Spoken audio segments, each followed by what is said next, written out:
Bueno, nuevamente, bienvenidos a su asignatura de gestión ambiental. Hoy vamos a revisar el contenido de la primera unidad de nuestra clase. ¿Sí? Esto es, la idea es para que el video no quede tan extenso, ¿sí? Y ustedes puedan verlo.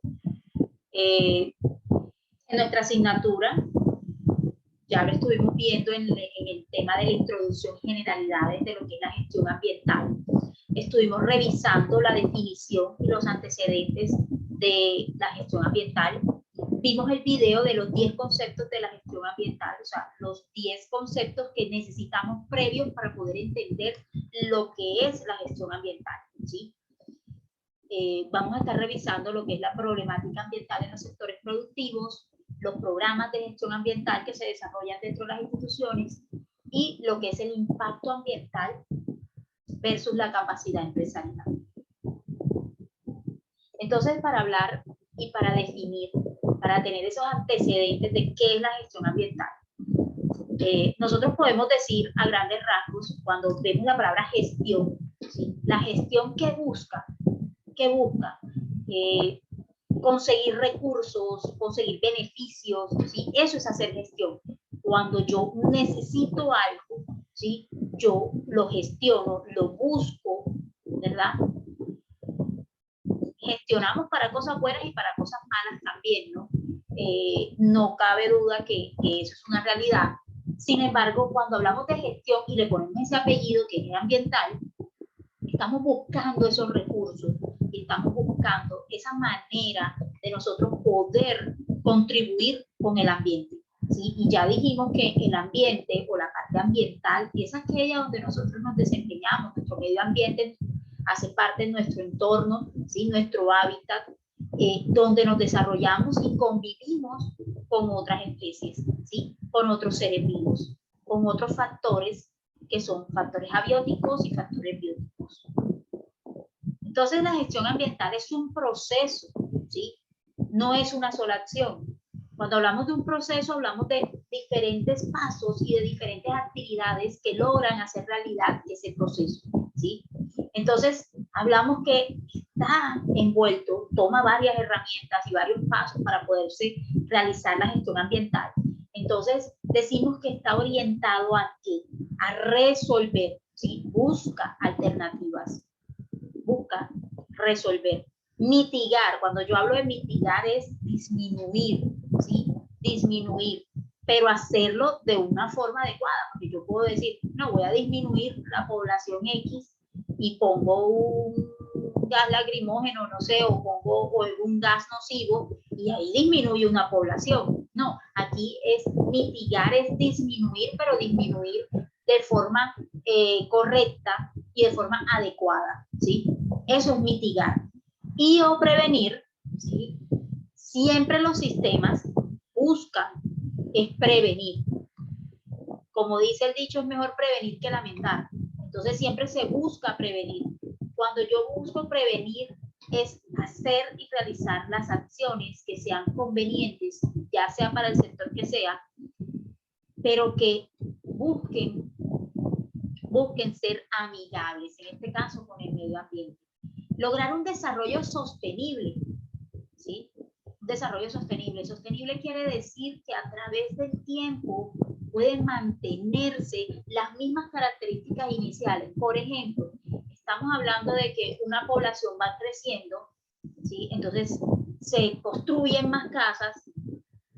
¿Cómo puedo yo hacer un desarrollo sostenible? Yo no estoy diciendo que no haga su casa, no construya su casa, sino que yo lo hago de manera sostenible cuando trato de preservar el medio ambiente.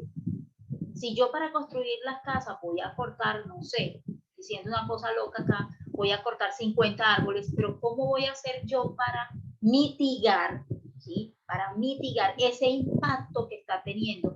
Imagínense yo cortar 50 árboles, porque voy a hacer 50 casas, no sé, ¿sí? Y voy a cortar 50 árboles. Imagínense la fuente de producción de oxígeno tan importante que se está yendo, ¿ya? Entonces, trabajar de manera sostenible, de pronto, no sé, empiezo a revisar otro diseño y yo digo, bueno, aquí voy a talar tantos árboles, pero después los voy a sembrar en tal parte. ¿Sí? Eso es hacer desarrollo sostenible, que es lo que yo le voy a dejar a mis futuras generaciones. ¿Ya? Dice que entendido como aquel que le permite, ¿sí? Este proceso le permite al hombre, al ser humano, desenvolver su potencial, ¿sí? De manera de su patrimonio biofísico, o sea, su entorno, de lo que forma la vida, ¿sí? Y cultural. Aquí hay algo muy importante y yo quisiera que de pronto ustedes nos den un ejemplo a nivel cultural, cómo nosotros podemos hacer gestión ambiental. No todos a la vez.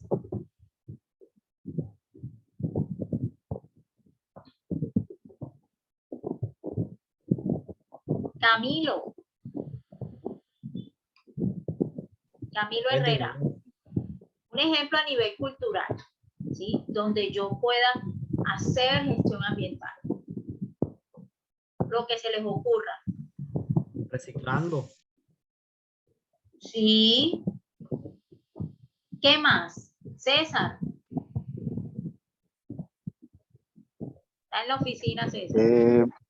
Sí, profe, es que estoy en el trabajo. Profe, no sé, pienso que puede ser a nivel cultural por medio de qué, campañas, ¿qué? Sí, bien. Alejandra. La clasificación de las basuras. Sí. Bueno, ahí ustedes están tocando cositas importantes. Meiser. Pienso que, como decía el compañero, haciendo mucha sensibilización por esta parte cultural, pues pienso que se puede ser importante, porque se concientiza a los muchachos de, no sé, de pronto una comparsa, algo que tengamos, hacer buen uso de estos materiales o de esta disposición de materiales, pues estaríamos contribuyendo a esa parte. O hacer capacitaciones pues si si estamos en el barrio, pues en el barrio donde uno vive, concientizar a los vecinos de cuidar el medio ambiente. Fíjense el impacto que tiene a nivel cultural el tema de la gestión ambiental. En una de las clases, una de sus compañeras decía, profe, cuando yo estaba en el colegio, uno veía gestión ambiental como algo de relleno, ¿sí? Como algo de relleno, como algo ahí que de pronto a veces uno veía naturales o ciencias naturales y ahí le metían de rellenito un poquito de gestión ambiental. Entonces, fíjese que en la parte cultural nos va quedando eso de que hacer gestión ambiental o tener que ver con los temas que sea ser amigable con el medio ambiente es algo de relleno, ¿sí? Eso es algo cultural, ¿verdad? Eso es algo cultural. Y vea, la diferencia, ¿sí? La diferencia entre otros países y de pronto nuestro país también radica en esa parte cultural, ¿sí?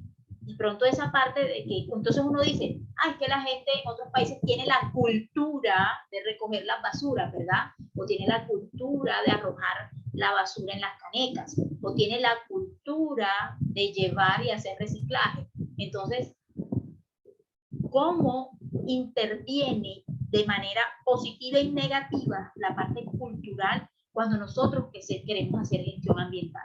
¿Sí? No es un hecho aislado.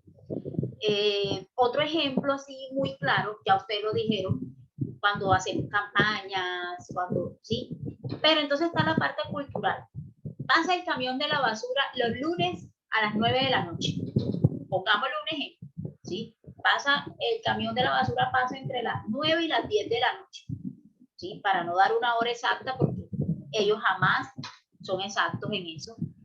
Pueden suceder cosas en la ruta que ellos ya tienen diseñada, pero normalmente pasa entre las 9 y las 10 de la noche. Puede que un día pase a las 8:30, puede que un día pase a las 10:30, ¿sí? No es camisa de fuerza. Pero entonces, ¿qué hace el vecino suyo? No voy a decir que usted, sino su vecino. ¿Qué hace el vecino suyo? Saca la basura a las 4 de la tarde. O, peor aún, la saca desde el mediodía, ¿sí?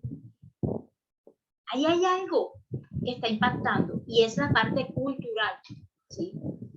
Yo antes vivía una parte y donde vivía tenía una vecina, y como ella tenía una empleada que le trabajaba a medio tiempo, o sea, la empleada iba desde por la mañana, y póngale usted que a las 3, 4, sí, más o menos 4 de la tarde, ella se desocupaba, pero la empleada a las 4 de la tarde sacaba la basura, y el camión de la basura, no les miento, pasaba entre las 9 de la noche y las 11 de la noche, o sea, ese era el tiempo de gabela que tenía.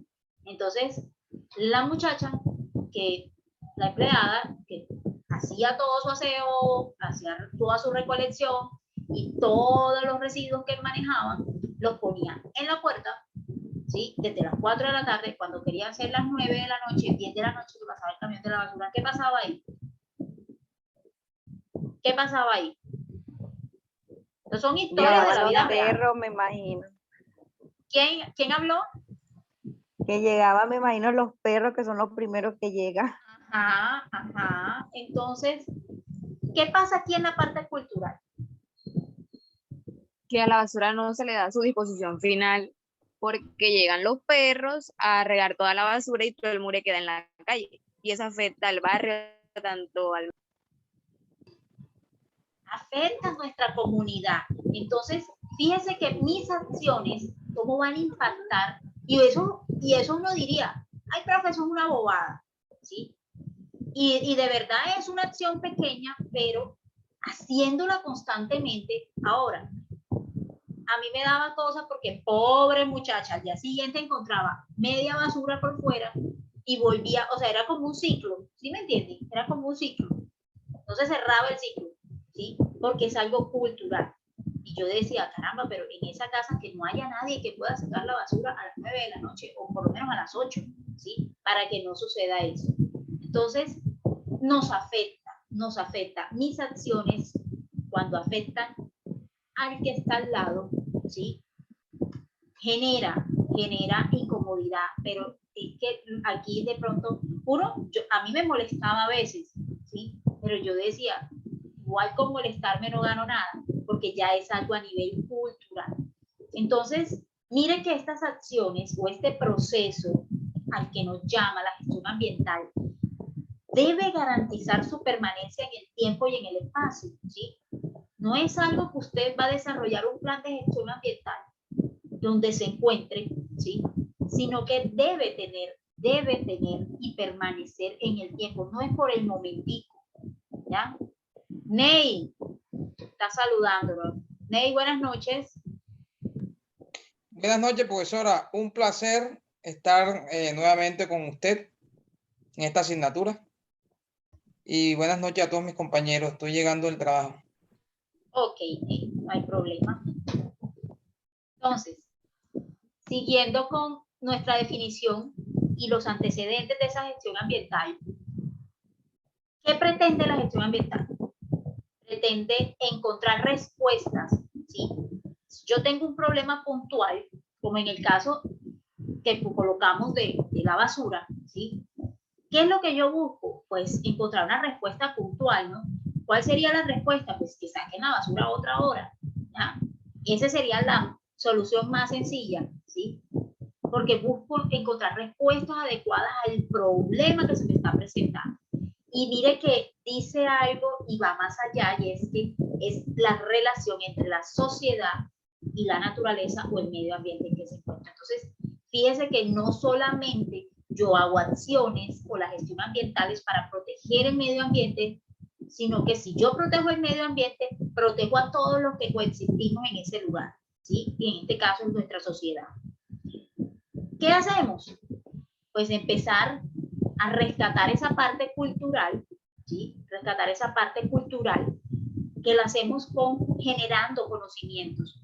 Por eso a la gente hay que educarla. Lo que ustedes decían, campañas, ¿sí? Sacar de pronto algún volante, un voz a voz, reunir la junta comunal del barrio, no sé, ¿sí? Pero en primera instancia, imagínense, dándole la importancia que se requiere a este tipo de asignaturas o a este tipo de conceptos desde la academia, ¿sí? Desde la academia, darle la importancia que es. ¿Para qué más nos sirve? Monitorear las incidencias de las políticas públicas. Aquí viene un grueso, ¿sí? ¿Cómo inciden las políticas públicas? Hoy en día si no lo saben, entérense, cambió la codificación de los colores para el tema de los residuos. Debía empezar la política, ¿sí? O sea, esa normatividad que salió, debía empezar a regir en el 2021, enero del 2021. Esa norma salió para el nuevo código de colores, para el tema de los residuos, salió en el 2019. Se había dado el 2020 como año donde se debía educar, ¿sí? Donde se debía educar a quién, a la población en general, ¿sí? Para que conocieran cómo era el nuevo código de colores, cómo vamos a actuar. ¿Quiénes recuerdan que hace unos meses los tanques para la basura que colocaron, bueno, los que vivimos en Santa Marta, ¿sí? Hay diferentes tanques de basura alrededor de la ciudad y eran azules. ¿Ahora de qué color son? Negros. Son negros. Negros. Negros porque, ¿qué pasó? Ellos se acogieron, ¿sí? Interaseo y los que hacen parte de esta recolección de los residuos, de esa disposición final de ellos, tenían que migrar a la nueva normatividad. Entonces, teniendo en cuenta ese código de colores, pues de pronto esto no hace parte de esta clase, sin embargo, hace parte de la clase, ¿sí? Ese nuevo código de colores, pues se asumió que ahí van los no aprovechables, ¿sí? Lo que va a recoger el camión de la basura, en este caso lo que se va a recoger en esos tanques de basura, va a ser los no aprovechables, que son los que van a ingresar en la caneca negra, ¿ya? Los otros dos colores son el verde, para residuos orgánicos, ¿sí? Residuos orgánicos como los derivados de producción agrícola, pero nosotros en nuestra cocina, la yuca, la papa, ¿sí? Cada cosa que nosotros cuando lo pelamos, la cáscara, eso es un residuo orgánico. Los restos de comida también son un residuo orgánico, ¿sí? Todo eso iría en una bolsa verde. Para este caso, esos residuos orgánicos pueden ser aprovechables, ¿sí? Pueden ser aprovechables. ¿Por qué? Porque son de fácil descomposición, usted lo puede utilizar para alimentos de animales, para hacer lombricompuesto, para hacer compost, para hacer abonos, etcétera, etcétera, ¿sí? Y el otro color es el blanco, en el cual van a ir residuos aprovechables como plástico, cartón, vidrio, ¿sí? Papel, ¿ya? Cartón, bueno, ya lo dije. Antes había otra clasificación de colores, ¿sí? Esta es la nueva, esta es la que hay. Como el 2020 no se pudo hacer esa educación a la población, ¿sí? No se les pudo empezar a comentar cómo era, porque hubo el tema primordial de estos 2 años que ha sido el COVID-19, el impacto que el COVID-19 tuvo, pues detuvo todas las cosas que se querían hacer a nivel de políticas públicas, ¿sí? A nivel de políticas públicas. Entonces, eso tomó fuerza este año a nivel de educación y pues se espera que para el otro año pues ya sea una realidad y que todas las empresas y todas las instituciones ya lo tengan implementado. Cuando las empresas son de carácter, les voy a poner un ejemplo, un hotel, ¿sí? Un hotel grande, de categoría internacional, esos hoteles ya empezaron y ya ellos tienen su clasificación de residuos de esa manera, ¿sí? De esa manera. Entonces, el ejercicio se ha empezado a hacer, de hecho, en los lugares, cacharrerías, etcétera, donde usted va y compra canecas, ya manejan esos colores. Esos colores los empezaron a manejar desde el principio de este año. Sin embargo, como vuelvo y les digo, no es una obligación. ¿Qué podemos hacer? ¿Qué podemos hacer? Y eso también es hacer gestión ambiental. Había gente que me preguntaba, profe, o bueno, cuando llegaba a los diferentes sitios, yo soy capacitador también en buenas prácticas de manufactura, entonces me muevo por ese gremio, ¿sí? Lo que es el gremio hotelero, de restaurantes, cafeterías, etcétera.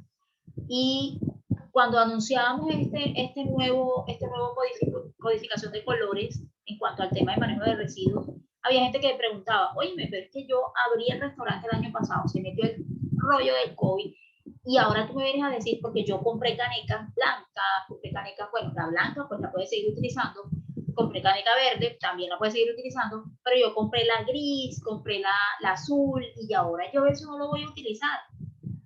Y yo le dije, pero lo hizo Interaseo, los que tenía azules los mandó a pintar de negro, pues píntalos, ¿sí? Para que esa platica no se vea perdida, ¿ya? Esa es una estrategia y eso también es hacer gestión ambiental. ¿Por qué? Porque yo no me voy a movilizar a comprar una nueva caneca, siendo que esta la voy a reutilizar. ¿Estamos de acuerdo? No se vayan a dormir.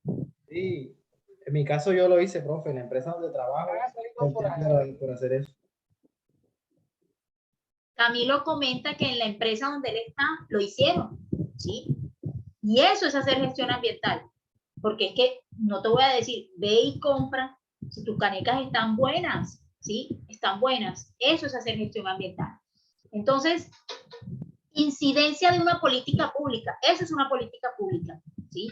Eso es una política pública de carácter nacional, ¿sí? Eso lo dijo el gobierno y pues obviamente todas estas políticas son de carácter obligatorio, no es que si yo la quiero cumplir o no, ¿ya?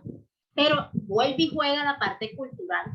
Eso de pronto usted, como decía Camilo, en la empresa ya lo tiene implementado, ¿sí? En la empresa donde él trabaja ya lo tiene implementado. Pero esa transición a cómo lo va a hacer la población en general, cómo lo va a hacer usted en su casa, cómo lo van a hacer los demás compañeros, cómo se va a hacer en general con la población, ¿sí? Es complicado, porque culturalmente la gente utiliza la primera bolsa que encuentra, ¿sí? Para hacer disposición final de los residuos y pues la gente no se va a poner a comprar bolsa blanca, bolsa negra, bolsa verde, etcétera, etcétera. Recursos del territorio, ¿sí? Incidencia de esas políticas sobre la población, ya mencionamos los ejemplos sobre la población, ¿sí? Recursos del territorio, ¿qué es lo que estamos haciendo? O sea, ¿cómo se implementarían ese tipo de políticas en nuestro territorio, en nuestra ciudad, en nuestro municipio, donde nos encontramos ubicados? Sistematizar las experiencias para la construcción del modelo de desarrollo alternativo a que aspira la sociedad. Esto es una cosa muy ideal, ¿sí? Muy ideal. Hombre, modelo de experiencia, sistematizar las experiencias quiere decir cómo lo hacen en otros países, cómo lo hacen en otras ciudades, cómo lo podemos hacer nosotros y cómo podemos construir ese modelo que nos permita realizar efectivamente una gestión ambiental. ¿Cómo lo hacen en otras empresas? ¿Cómo puedo yo empezar? Pero hay algo primordial y es que para yo hacer gestión ambiental, yo debo identificar, pues, obviamente mi lugar de trabajo, en qué contexto está, cuál es su entorno, cuáles son los riesgos que yo voy a tener, ¿sí? Eso es lo primero por lo que yo arranco. Entonces, para hablar un poco acerca de lo que son los antecedentes, ¿sí? Lo que son los antecedentes, podemos hablar que la gestión ambiental nace, ¿sí? Nace en un principio, nace con la ley 99 del 93, que es donde se empieza a hablar de gestión ambiental, donde se empieza a hablar de medio ambiente, donde se empiezan a gestar en nuestro país todo lo que tiene que ver con el desarrollo sostenible. ¿Por qué? Porque eso no es traído de los cabellos, sino que eso empezó a nivel internacional a regir políticas a nivel ambiental y pues nuestro país tenía que avanzar también. Y uno de los conceptos que acogió esa ley 99-93 fue el concepto de desarrollo sostenible. ¿Cómo dice la norma? Dice, se entiende por desarrollo sostenible el que conduzca al crecimiento económico, óigase bien, a la elevación de la calidad de vida y al bienestar social. Entonces, cuando hay una construcción, voy a seguir con el ejemplo de la construcción, hay un crecimiento económico, ¿sí? Hay un crecimiento económico. ¿A qué catalogamos un crecimiento económico? Ustedes dirán, ay no, profe, es que la gente está comprando la casa, pero ¿hay qué crecimiento económico hay? Claro, cuando usted adquiere un bien inmueble, usted tiene un desarrollo económico, ¿sí? Usted tiene un desarrollo económico. Así le sirve a la casa para hipotecarla y meterse en más deudas, pero de todas formas usted tiene un desarrollo económico como sociedad. La constructora generó empleo, ¿sí? Contrató varios trabajadores, para realizar esa obra, se generó empleo, ¿sí? También se genera empleo del que vende el cemento, de la ferretería, etcétera, etcétera. Hay un crecimiento ahí económico. ¿Se eleva la calidad de vida? Sí. Usted compra una casita, usted eleva su calidad de vida. Vea, no es lo mismo pagar arriendo a tener casa propia. O digan lo contrario. ¿Cierto que sí? Así es, profe.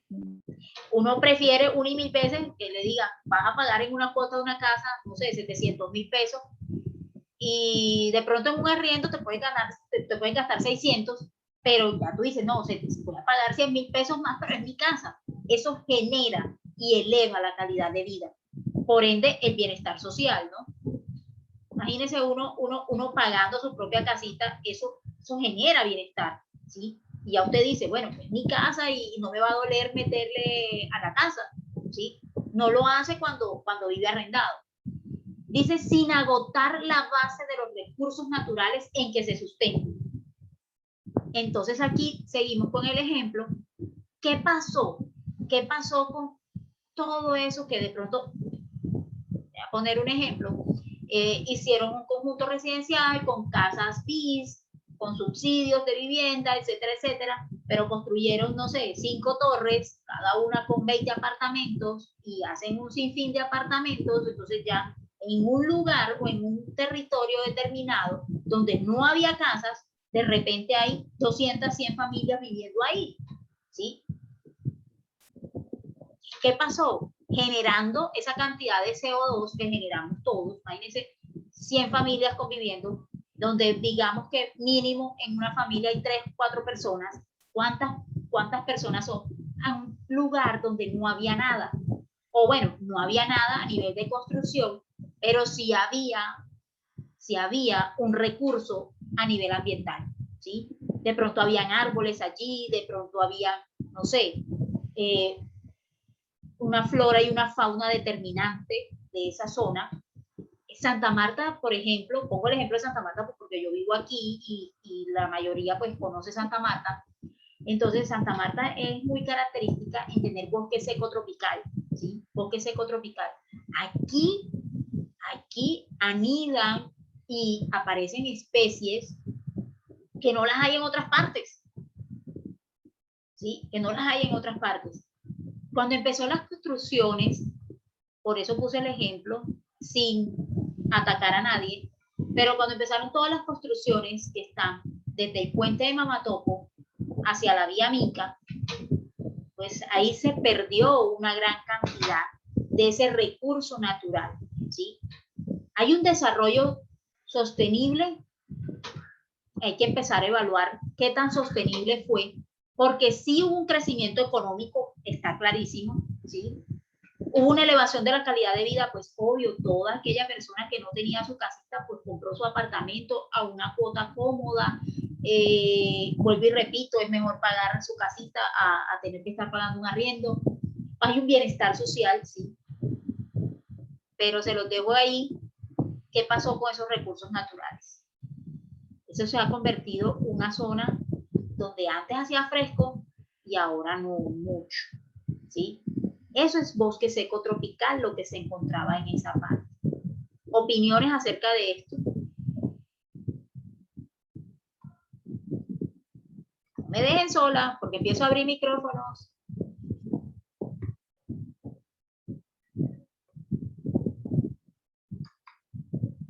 Aquí estamos, profe, aquí estamos. Aquí estamos. Profe, lo estamos escuchando. ¿Qué comentarios tenemos? ¿Qué comentarios tenemos por ejemplo, con eso que acabamos de decir? Profesora, mire, yo vivo para acá, para este sector, exactamente la Rosalía. Okay. Fue una de las primeras urbanizaciones que comenzaron a realizar para acá, para esta vía Minca. Y yo recuerdo que cuando estaban las primeras casitas que yo vivía por acá, para acá había una cantidad de especies, sobre todo de aves. Y había un clima envidiable. El mejor clima que tenía la ciudad era para este sector. Desde que uno bajaba hace el unos puente, 20 años, hace unos 20 años más de 20 años. Sí, pero todavía unos 10 años acá se sentía. Todavía, cuando uno pasaba el Yucal, cuando uno bajaba el puente del Yucal, que no estaba ese puente ahí, cuando y uno ya pasaba uno sentía el Yucal, fresco.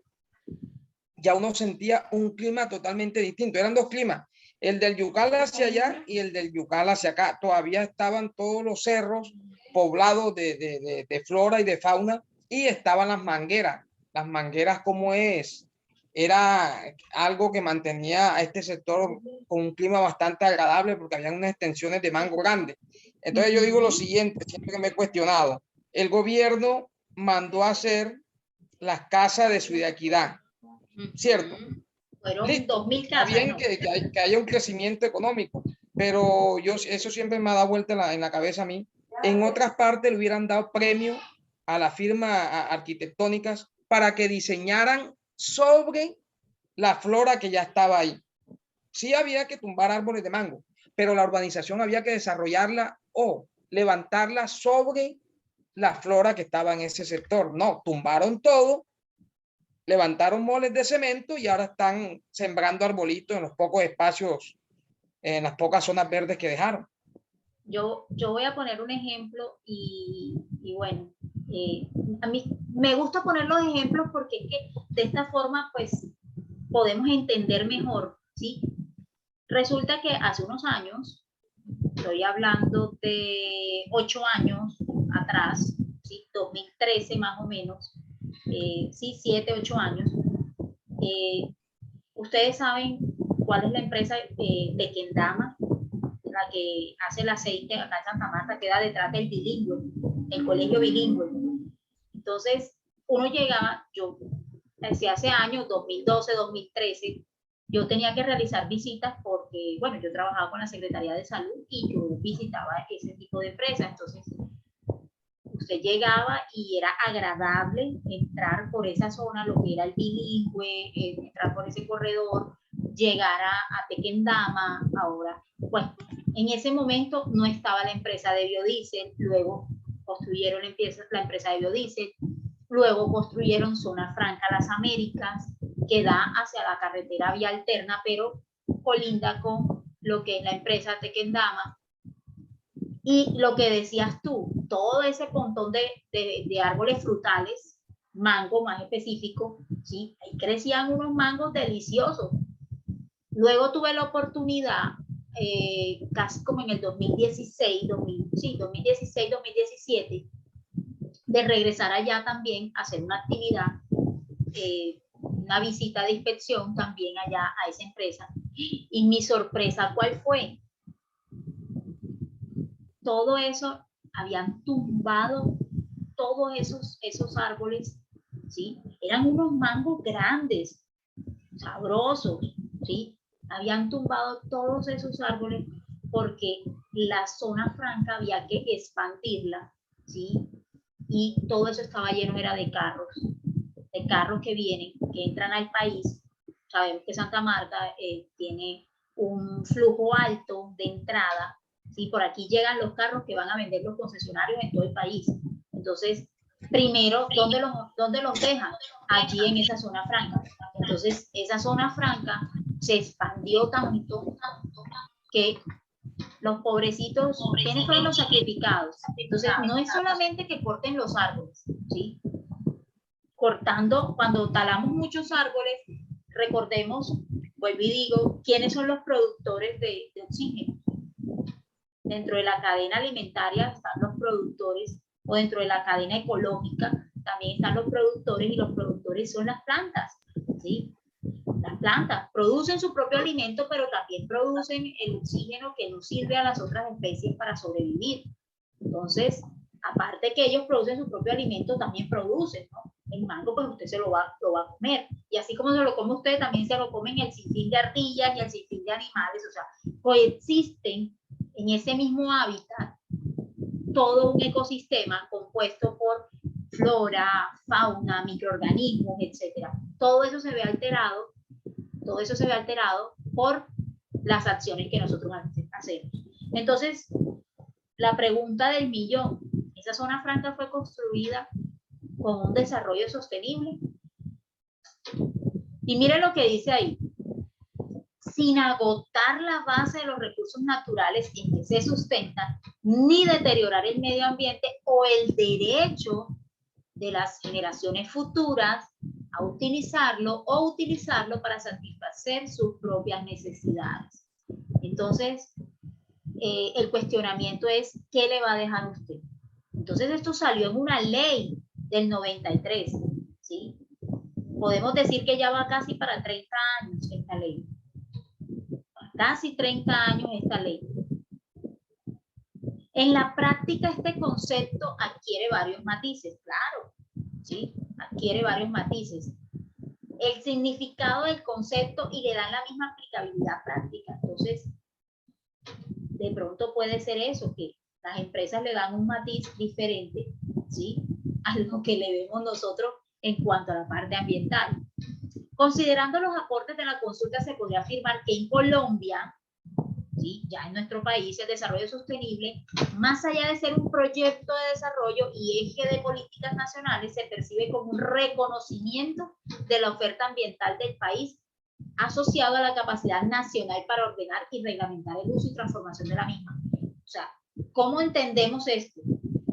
Salen una serie de políticas, salen una serie de proyectos, pero la finalidad es que el país mantenga esa riqueza tan grande que tiene a nivel de biodiversidad, a nivel de ambiente, ¿sí? A nivel de ambiente. Por eso salió esta norma, porque se necesitaba reglamentar el uso. ¿El uso de qué? Uso de suelo, licencias ambientales. Con esta ley 99 del 93 salió el tema de las licencias ambientales. Precisamente para eso, para que no todo el mundo construyera. Mire, yo no sé, pero un día de estos, todo eso que es Bello Horizonte, Rodadero, etcétera, y de ahí para allá, se lo va a tragar el mar. Se lo va a llevar el mar. Porque no se respetan las reglamentaciones y la ley está. Entonces, no, eso nos pasamos 2 milímetros, 2 centímetros, eso no pasa nada. Al final del día sí lo puede pasar. Sí puede pasar. Antes de que se acabe la clase me regala... ok. Yo pensé que estaba preguntando algo. Entonces, reglamentar el uso y transformación de la misma, ¿sí? ¿Cómo vamos a nosotros a desarrollar ese desarrollo sostenible o cómo vamos a transformar ese medio ambiente? Entonces, ¿sí, Cristina? Mónica, okay. tengo mal el nombre ahí. Okay. Profe, no, o sea, ahí hay un matiz como dice usted, porque por lo menos está la norma y está el ente que la regula. Y entonces uno se pregunta si se trata de sostenibilidad ambiental y el mismo gobierno está generando una ley para eso, entonces cómo las curadurías y todas estas entidades que son las que dan los permisos de construcción los dan sin tener en cuenta la sostenibilidad, como usted dice. Pues yo no me quiero meter en la boca del lobo, pero pudiera decir una sola palabra para resumir todo, y es corrupción. Y no quiero abrir debate con respecto a eso, sino que quiero que ustedes, las políticas están. Nosotros, Colombia se caracteriza por tener un nivel y un manejo de lo que son las normas, y el nivel del derecho que tiene es ejemplar, ¿sí? Colombia maneja y se da bombos y platillos por tener una buena política, ¿sí? Pero donde está la aplicación, vea, muere lentamente, muere un querer, ¿sí? Y no quiero polemizar con esa parte, pero sí di esa sola palabra y ahí se resumen muchísimas cosas, ¿sí? Muchísimas cosas, ¿ya? Así es, profe. Entonces, mire lo que dice, que la variable ambiental debe ser necesario introducirla en los escenarios de toma de decisiones, claro, sí, claro, en instancias públicas. Entonces, imagínense, sacan las licencias ambientales, que son instancias públicas, pero ¿para qué? Para que lleguen las instituciones privadas y por debajo de cuerda y etcétera, etcétera, se violan esas instancias públicas, ¿ya? A la vez, las instancias públicas, tanto las públicas como las privadas, deben mitigar y deben realizar programas de prevención para todos los daños ambientales. Pero aquí hay una cosa aquí hay una cosa muy impactante, y es que aquí están como el que, bueno, contamino y pago, ¿sí? Contamino y pago. Un ejemplo de eso, que yo compro la bolsa, se me olvidó, y yo les cuento que esta ha sido una de las políticas más difíciles de hacer cumplimiento a nivel de población, ¿sí? El tema de las bolsas en los supermercados, en todos los escenarios. Uno de sus compañeros comentaba en una clase y decía, profe, es que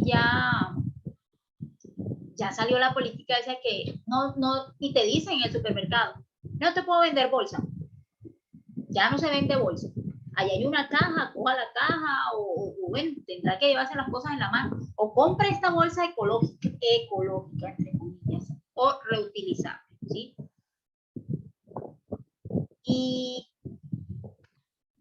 Pero, ¿qué pasa ahí? O sea, a usted se le olvida porque a nivel cultural no estamos acoplando ni acogiendo esa cuestión de llevar nuestra propia bolsa, sino que, pues no te voy a dar bolsa plástica y estoy cumpliendo con una política ambiental que ya hay, pero entonces te doy la bolsa ecológica y te la vendo. Entonces, ¿qué resulta más fácil para la población? Compro la bolsa, ¿sí? Lo mismo, estás contaminando, pues pago, que me pongan la multa, ¿sí? Entonces, el que contamina paga, y a veces les resulta más fácil así.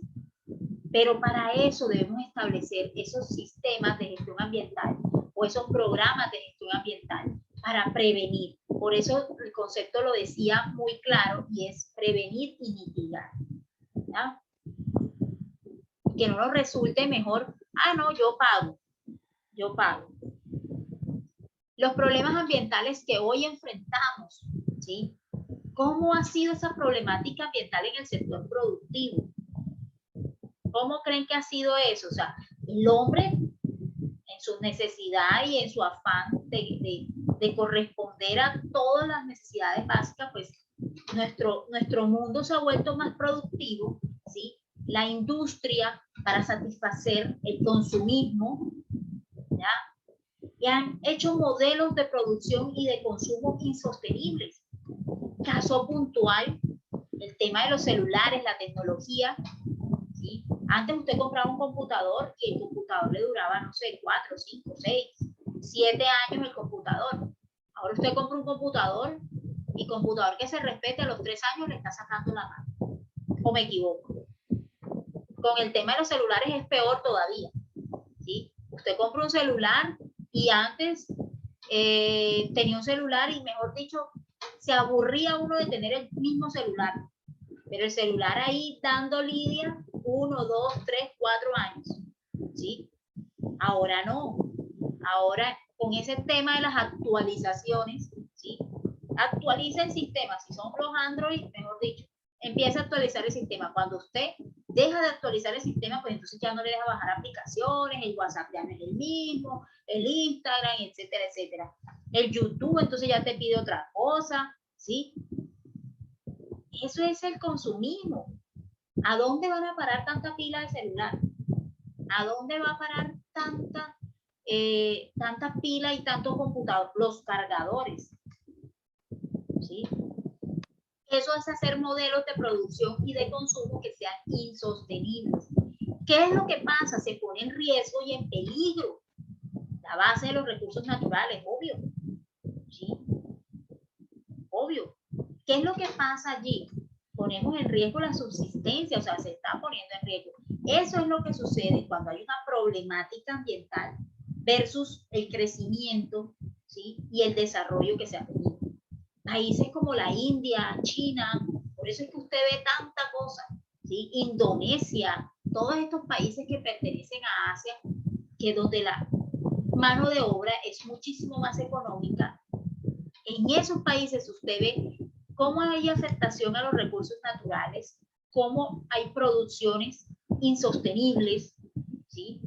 Y todo lo que sucede. La comunidad internacional sabe que todo esto sucede, ha reconocido la gravedad de estos problemas. Imagínense cuántas fábricas no hay por allá en Asia. ¿Cuántas fábricas no hay? Entonces se realizan foros a nivel internacional, como la Declaración de Río, la Cumbre del Milenio, Cumbre de la Tierra, etcétera, etcétera, etcétera. Salen los protocolos, el protocolo de Kioto, el protocolo de... ¿sí? Y salen todos. ¿Qué es lo que buscan? Protección al medio ambiente, pero que se haga de manera conjunta. ¿Qué sucede? Que si, imagínense, si los grandes empiezan a decir, ahora va a salir el celular, no sé qué, pues todo el mundo va a querer hacerlo. Entonces, por eso esa responsabilidad es conjunta. Es conjunta, no puede ser de un solo país, el esfuerzo no puede ser de una sola golondrina, tiene que ser de todo un colectivo. Entonces, dice que implica relación entre lo público y lo privado, sí, entre lo público y lo privado. ¿Por qué? ¿Por qué? Porque es que el público es el que saca las políticas, ¿sí? El privado y nosotros, todo el colectivo, ¿sí? Debemos hacer el cumplimiento.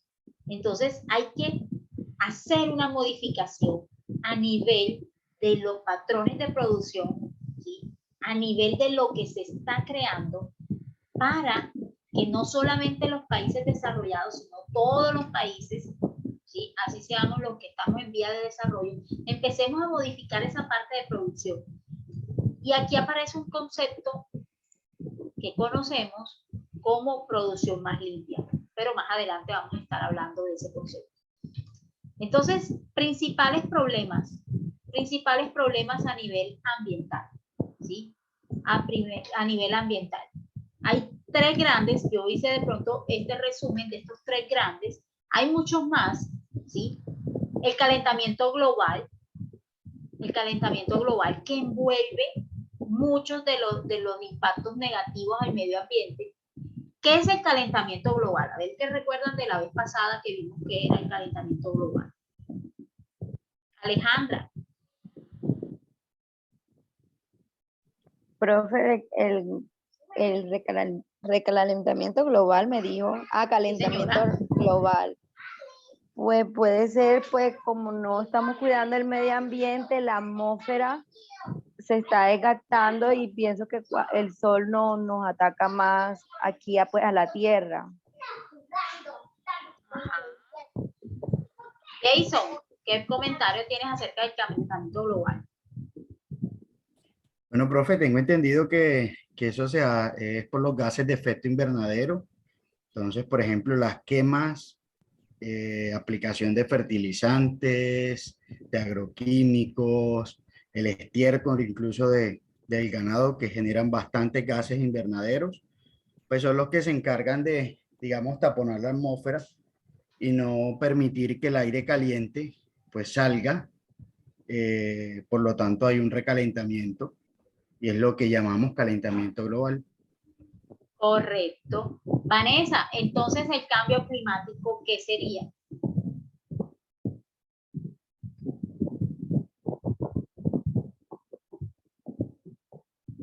Vanessa. Bueno, Ana Mariana. Mónica, profe. Bueno. Tengo mal el nombre que mi hija me utiliza esta red. Ok, no hay problema. Cambio climático, ¿qué sería eso? Una variación, profesora, de el clima. Es una variación que se presenta en el clima a raíz de la contaminación que se ha generado a nivel ambiental. Ok, Breiner.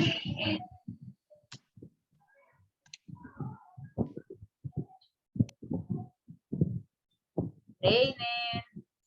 No está. Dana. Dígame, profe. ¿Qué es entonces el cambio climático?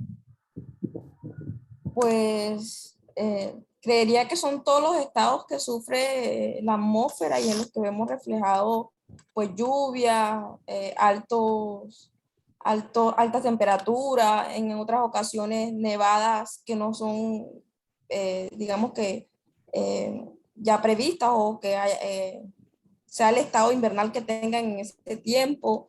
El tema de la ocurrencia de granizos, los vendavales, todo esto tiene que ver con los efectos que surgen, ya lo comentaba la compañera, por las contaminaciones que existen y que pues a nivel de de nuestra capa superior, pues serían como las fallas que existen, las fallas que nos generan por la contaminación. Mayra, ¿estaría correcto decir que el calentamiento global y el cambio climático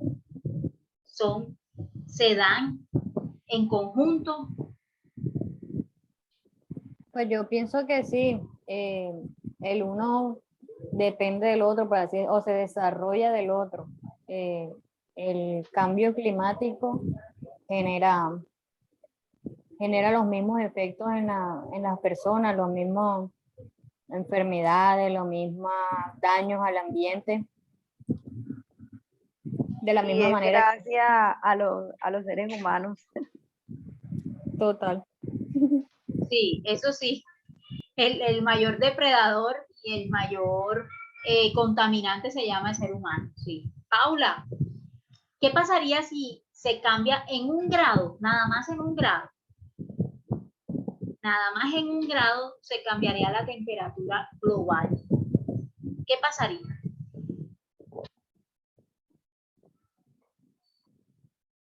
Paula tampoco está. Jay. Jay. Sí, señor, dígame, ¿me escucha? Okay. ¿Qué pasaría si le cambiamos un solo gradito, ¿sí? Un solo gradito a nuestro ambiente? O sea, digamos que la temperatura a nivel global es de 30. Estoy poniendo un ejemplo loco. Si le cambiamos a 31, ¿qué pasaría? Imagínese, o sea, de 30 a 31, metes el caliente que hay, se derriten los polos. Nosotros que tenemos el sistema de la Sierra Nevada y otros parques nevados acá en Colombia, imagínense, eso afectaría a los ecosistemas terriblemente. Yo siempre le pongo a mis estudiantes de ejemplo la temperatura corporal, por ejemplo. Usted tiene un niño, voy a poner el ejemplo de los niños, normalmente su temperatura corporal es de 36.5, ¿sí? Si un niño se le aumenta 36.5, 37 es la temperatura normal, pero si se le aumenta 1 gradito, ¿sí? Y el niño llega a tener 38, ¿qué pasa ahí? Fiebre. Tiene fiebre, ¿cierto? Imagínense, y es un solo gradito. Ahora podemos decir, y lo voy a, no es en tono de burla, sino que es en tono de ejemplo, si a nuestro planeta llamado Tierra, nosotros lo cambiamos en 1 gradito, imagínense la fiebre que le va a dar, ¿sí? Imagínense la fiebre que le puede dar, ¿ya? Los estragos que va a suceder. Así como de pronto a un niño pequeño, ¿sí? A un niño pequeño le causa fiebre, puede causarle hasta convulsión. Hay niños que con 1 gradito convulsionan, ¿sí? Mire todo eso, por eso es que nuestro planeta convulsiona, por eso es que nuestro planeta sufre, por eso es que viene amarrado ese calentamiento global y ese cambio climático. Empezamos a ver tormentas donde no las hay, ¿sí? Donde normalmente no las había, ¿ya? Y todos esos cambios, granizo. ¿Por qué? ¿Sí? Tú sabes, como estamos peleando por los vientos. Hola. Tú sabes, no nos regaló billetes. Bueno, otra de las problemáticas ambientales del momento, la deforestación indudablemente, ¿sí? Y ya pusimos ejemplos de eso, casos de deforestación y la sobreexplotación de recursos. Eso es lo que sucede en esos países que les coloqué el ejemplo. Hay sobreexplotación de los recursos, donde se utiliza demasiado, por ejemplo, el recurso hídrico, donde se contamina el recurso hídrico y después no puede ser utilizado. De manera específica, hay un programa de las Naciones Unidas para el Medio Ambiente, ¿sí? En todo lo que tiene que ver con estas implementaciones, desde lo que se dijo en la cumbre de Johannesburgo, ¿sí? Y se empieza a hablar de todos estos modelos incentivando a los países para que adopten una producción y un consumo sostenible, fortalezcan toda esta participación. Entonces, ya las empresas se metan en la onda de empezar a realizar crecimiento, pero teniendo en cuenta el medio ambiente. En Colombia no ha sido ajena a esto, ¿sí? No ha sido ajeno a esto, y se ha empezado a tener ese desarrollo, se han sentado las bases y se ha hablado y se ha dicho que hay que garantizar esto, que hay que proteger a las personas, que hay que planificar un manejo y un aprovechamiento de estos recursos naturales, que hay que garantizar ese desarrollo sostenible, que hay que controlar los factores de deterioro del medio ambiente. Y todo eso está, ¿dónde? En nuestra constitución política. Imagínense, la de nosotros es del 91 y la ley 99 salió en el 93, ¿sí? Entonces, fíjense que desde hace 30 años se está hablando de políticas con respecto al cuidado del medio ambiente.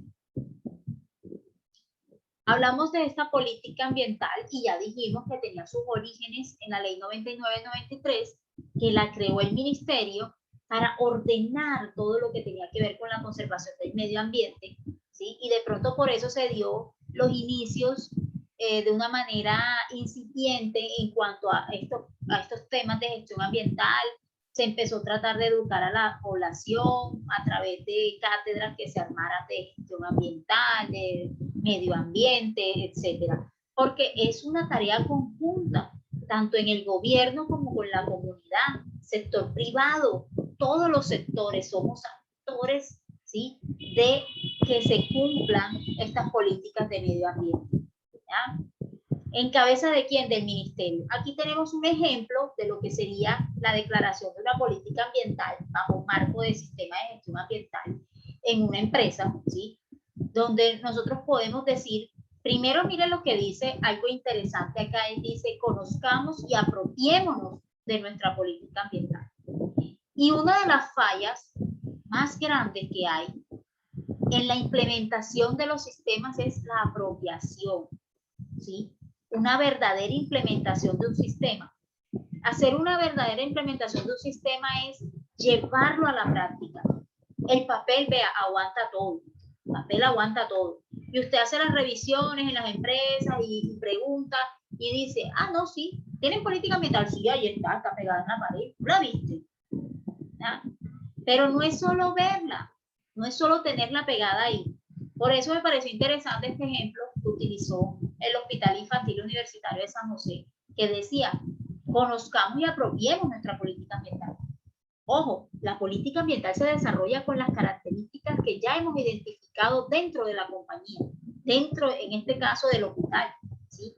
Yo no puedo copiar y pegar una política ambiental que la desarrolle otra empresa, otro lugar.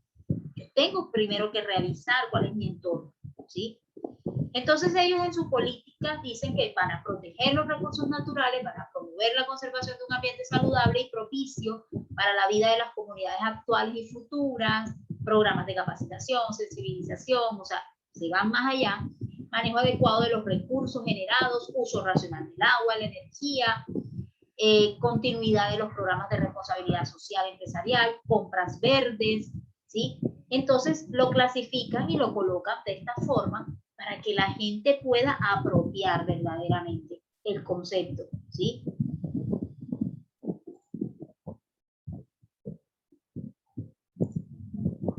El gobierno nacional en cabeza del ministerio es cuando dice, bueno, vamos a enfocar esta política ambiental, vamos a garantizar este desarrollo sostenible, vamos a empezar a que los sectores se empiecen a pellizcar, ¿sí?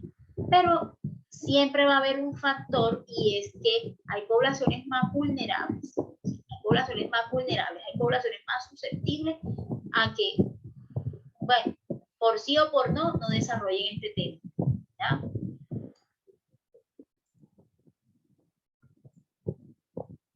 De esta manera, ¿qué estrategias se han empezado a implementar? Imagínense que desde el 1997, también ya está viejita, se introdujo una estrategia que se llama producción más limpia. ¿Qué quiere decir eso de producción más limpia? Donde usted empieza a no tomar todo ese recurso natural que necesita, sino que empieza a utilizar estrategias, y en esa producción más limpia se valen cosas como reutilizar, ¿sí? Se valen cosas como reutilizar En este caso, hay un caso muy puntual cuando hablamos de producción más limpia, y un ejemplo es, hay procesos productivos que necesitan del agua. Voy a poner un ejemplo y es cuando se hace desinfección, por ejemplo, de las botellas, cuando se hacen bebidas, pongamos bebidas alcohólicas o bebidas no alcohólicas, como las gaseosas, ¿ya? Hay una parte y se hace desinfección de todas esas botellas con agua, ¿sí? Con agua. ¿Qué han hecho empresas como las que necesitan que se haga esos procesos de limpieza y desinfección antes de que esos envases salgan? Pues bueno, ellos lo que han hecho es tratar de recircular esa agua, haciéndole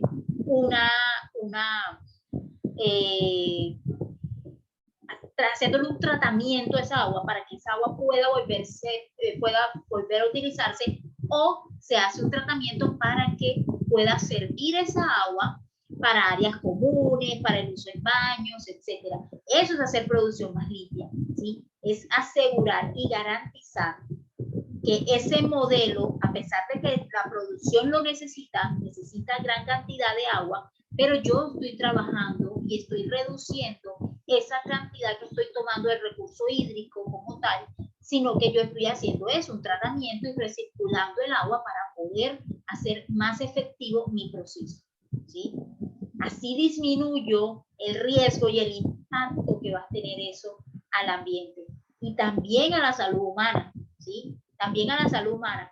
¿Por qué? Porque, bueno, hay empresas que no venían desarrollando esto de producción más limpia, entonces el descarte de sustancias y el descarte de aguas contaminadas lo hacían directamente a los ríos o a los cuerpos de agua cercanos. ¿Qué le genera a usted hacer producción más limpia? Pues le genera competitividad, le genera confianza, ¿sí? Competitividad quiere decir que usted tiene un plus ante su competencia entre otras empresas que puedan desarrollar ese mismo producto. Programas de gestión ambiental, ¿sí? Los programas de gestión ambiental no son camisa de fuerza, ¿sí? Sin embargo, debemos implementarlos, ¿sí? Hay una diferencia y es que cuando yo ¿por qué empiezo a implementar? Porque es que lo vimos en la diapositiva anterior, me va a generar una mejor competitividad. Entonces, va a ser más eficiente mi proceso.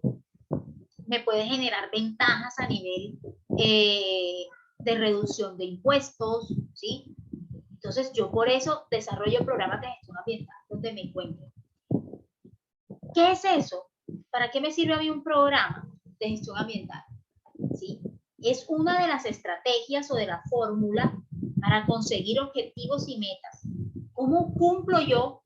Si se fijan en la diapositiva que les mostré ahorita, decía uso racional del agua, ¿sí? Entonces el programa de gestión ambiental es haciendo eso. ¿Cómo hago producción más limpia? Pues, o cómo declaro en mi política ambiental, pues tengo un programa que me ayude a ahorrar el agua, ¿sí? Que me ayude a ahorrar el agua. Entonces, fórmula para conseguir los objetivos, para esa meta. ¿Sí? Si yo tengo en mi política que voy a hacer un uso racional del agua, pues tengo que incluirlo en ese programa de gestión ambiental, ¿sí? ¿Qué sucede? Se mejora la actuación ambiental, corporativa en general, lo que decíamos ahorita, la competitividad que nos genera, ¿ya? Debe contar con determinadas fechas y responsables, sí. Si no tenemos sus fechas establecidas para hacer el cumplimiento y no tenemos responsables, pues bueno, no tenemos un doliente, a nadie le va a interesar manejar este tipo de programas. Entonces, tengo un programa de ahorro del agua, ¿sí? Estos son los más comunes, ¿verdad? Un programa de ahorro de energía.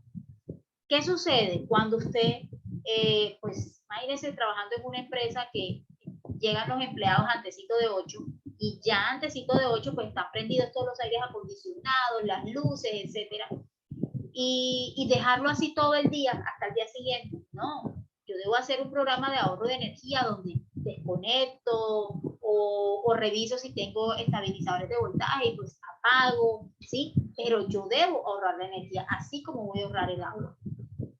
Programa de manejo de residuos, lo que hablábamos ahorita, tener una buena codificación con los colores nuevos que son Eso me ayuda a mí a generar y apoyar ese programa, ¿sí? El programa en general de gestión ambiental, teniendo un buen uso del manejo de residuos, implementando PGIRS, por ejemplo, que son los programas de gestión integral de los residuos sólidos, que las empresas están también invitadas a hacer cumplimiento a esa normatividad. Programa de sustancias químicas, cómo voy a manejar o cómo voy yo a hacer ese vertimiento de esas sustancias químicas.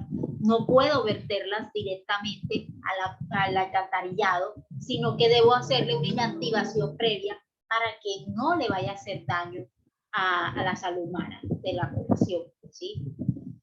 Entonces, sumado a eso, ese manejo de sustancias, pues también hay un manejo de los vertimientos y hay otra cosa y es la siguiente, y es un programa de educación ambiental. Siempre debo tener por delante, siempre debo tener por delante lo que son la parte de educación. Esa va ligada y amarrada para que mis programas, sea cual sea, puedan tener un buen desarrollo. Y es que la gente los conozca. Bueno, vamos a... Disculpen un momentico, vamos a colocar este video. ¿Están dormidos? No. No, profe, no. Ya casi, pero no. Anda, ¿cómo así que ya casi? ¿Cómo le parece que ya casi? No, mentira, señor. Es que por acá está lloviendo y hace un frío. Por allá, ¿por está dónde? Chévere el climita. ¿Desde dónde estás? En Aracataca. ¿En Estoy Cataca? en Aracataca. Yo En pensé que Aracataca. yo pensé que había apagado la cámara y me estoy tomando un poquito de agua porque se me reseca la garganta ya de tanto hablar. Por eso les digo, no me dejen hablando sola. Me dejen hablando sola. Ya más de uno tiene hambre, ¿cierto? Más de uno tiene hambre. Pero bueno, vamos a dar todo el esfuerzo para continuar. Entonces, vamos a ver este video. Esto es un ejemplo, ¿sí? Este video es un ejemplo, ¿ya? Es un ejemplo de cómo se maneja un sistema de gestión ambiental, cómo se maneja un programa de gestión ambiental dentro de una empresa, dentro de una compañía, ¿sí? No es de acá de Colombia, es de México, pero igual los programas y la implementación van a ser de acuerdo a... Hay un sistema de gestión ambiental que es el basado en una norma, ¿sí?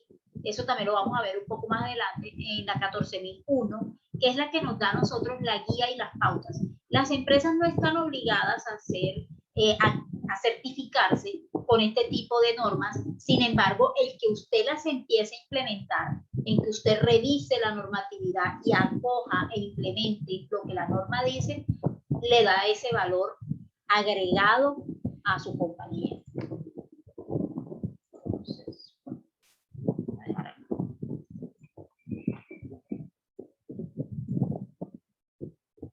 De gestión ambiental. ¿Sí se escucha? Un sistema de gestión ambiental que es basado en la norma ISO 14000. Sí, profe, se escucha. Entonces, un sistema de gestión ambiental está basado en una norma. Cuando yo hablo de normas como la ISO 14001, ustedes han escuchado bastante la norma, también la norma de 9001, que es la de gestión de calidad, ¿sí? Tenemos la 14001, que es la que habla de sistemas de gestión ambiental, y así hay un montón. Están las OCHAs, que también son las que manejan toda esta parte, también que tiene que ver con salud y seguridad en el trabajo, ¿sí? Entonces, la norma ISO 14001 no están obligadas las empresas a certificarse en ella, pero lo que les decía ahorita, le genera competencia ante las demás entidades. Facilita que una organización controle todas sus actividades, servicios y productos que pueden causar algún impacto sobre el medio ambiente. Además, la gestión ambiental es una herramienta que permite que se controlen todos los aspectos que pueden minimizar e incluso eliminar todos los impactos que generen las actividades llevadas a cabo por la organización. Los objetivos perseguidos por las organizaciones a la hora de implementar un sistema de gestión ambiental pueden ser fundamentalmente mejorar el cumplimiento de la normativa en relación con el medio ambiente, identificar, prevenir y controlar los impactos ambientales que generen las actividades, servicios y productos que lleva a cabo la organización, fijar políticas ambientales que faciliten el alcance de los objetivos ambientales y mejorar las relaciones con las partes interesadas. Entonces, esos objetivos que tiene, ¿sí?, no son ajenos a lo que nos decía las políticas que debemos tener a nivel nacional, ¿sí?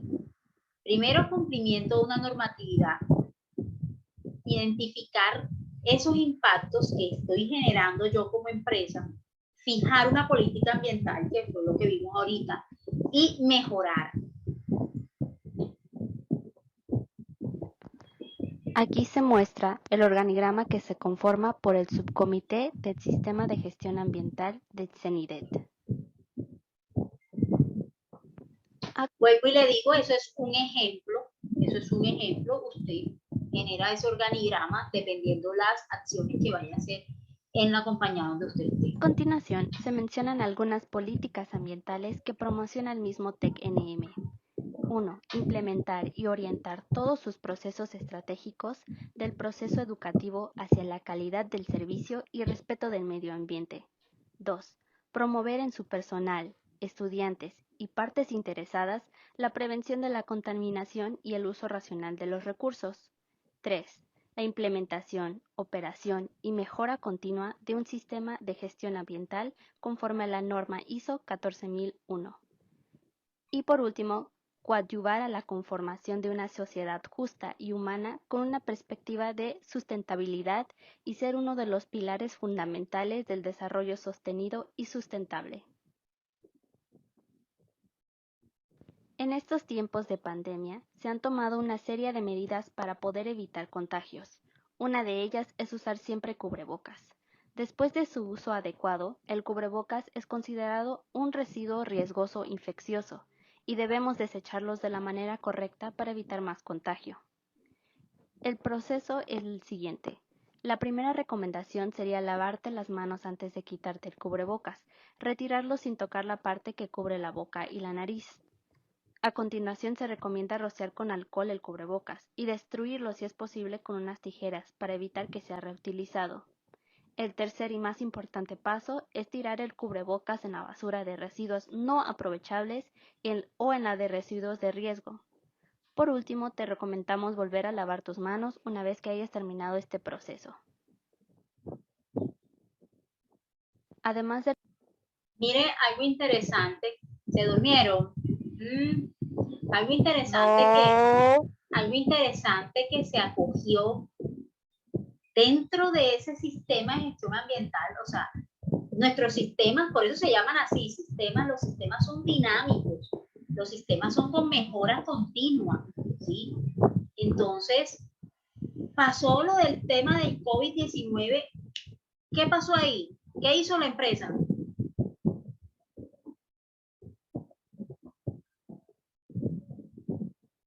Lo vimos ahorita.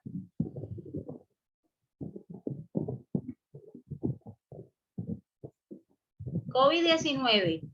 ¿Y qué hizo la empresa? Además del... ¿Qué hizo la empresa con todo el tema del COVID-19? Por último, incluyó dentro de su sistema de gestión ambiental cómo iba a ser el descarte, ¿sí? El descarte del tapabocas. El descarte del tapabocas, ¿sí?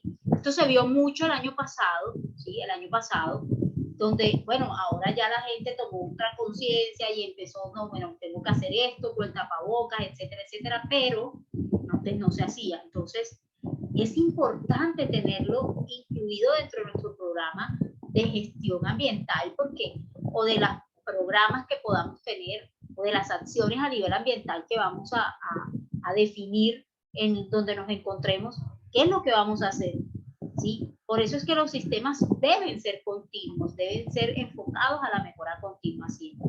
César. Profe, yo tengo una pregunta con respecto a las canecas de colores. Si en la caneca negra vamos a depositar esos residuos no aprovechables, ¿por qué los elementos de protección personal, que son elementos también contaminados, no se depositan ahí? Sí. Son residuos peligrosos. Lo estamos depositando en la caneca roja de residuos peligrosos. Bueno, hay una cosa muy curiosa y de repente, bueno, nos vamos a salir un poquito del tema.